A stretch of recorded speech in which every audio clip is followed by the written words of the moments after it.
Halo, bertemu kembali di channel pembelajaran Sosiologi Stalk, di mana kita akan mempelajari ilmu-ilmu tentang mata pelajaran sosiologi. Nah, pada subbab ini kalian akan mempelajari beberapa bentuk perubahan yang terjadi di masyarakat. Perubahan sosial yang ada di masyarakat dapat dikelompokkan menjadi beberapa bentuk. Perubahan sosial merupakan proses di mana terjadi perubahan struktur dan fungsi suatu sistem sosial. Menurut Sukanto, bentuk perubahan sosial ini ada, kalau tidak salah, ada 3 bentuk, ya, dan kita akan membahasnya satu persatu. Kita mulai dari poin pertama, yaitu tentang perubahan lambat dan perubahan cepat. Ya, perubahan lambat itu bisa dikatakan sebagai evolusi. Dalam ilmu sosiologi, menurut Bohannan, evolusi merupakan perubahan yang lama dengan rentetan perubahan kecil yang saling mengikuti dengan lambat. Ya, untuk yang perubahan lambat ini, sebelumnya kalian pasti pernah mendengar istilah evolusi. Nah, teori evolusi ini dikemukakan oleh Darwin, ya. Nah, untuk teori evolusi ini, perubahan terjadi dengan sendirinya tanpa direncana, ya. Hal ini diakibatkan dari adanya usaha-usaha masyarakat untuk menyesuaikan diri dengan keperluan, keadaan, dan kondisi yang baru muncul mengikuti pertumbuhan masyarakat. Ini adalah teori evolusi, ya.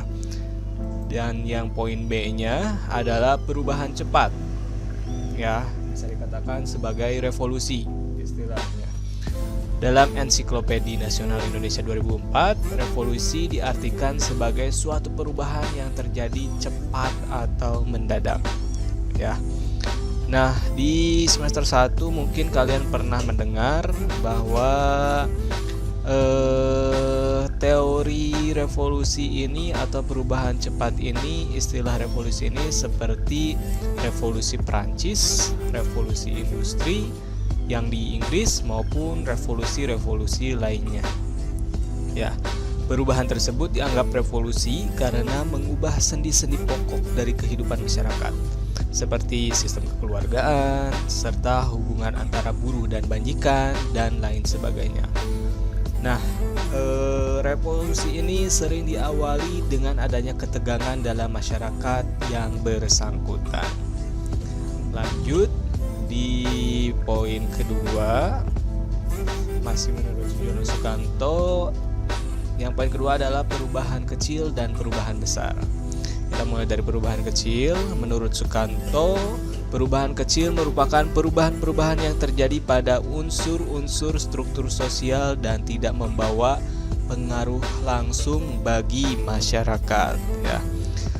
Nah, sebagai contohnya mungkin perubahan mode pakaian, ya, yang terjadi di masyarakat ini tidak membawa dampak yang besar bagi sebagian masyarakat. Perubahan tersebut hanya akan mengubah industri pakaian sehingga tidak berpengaruh terhadap perubahan lembaga kemasyarakatan. Lanjut di poin kedua tentang perubahan besar. Berbeda dengan perubahan kecil, pada perubahan besar akan membawa pengaruh yang besar bagi masyarakat. Ini kebalikannya, ya.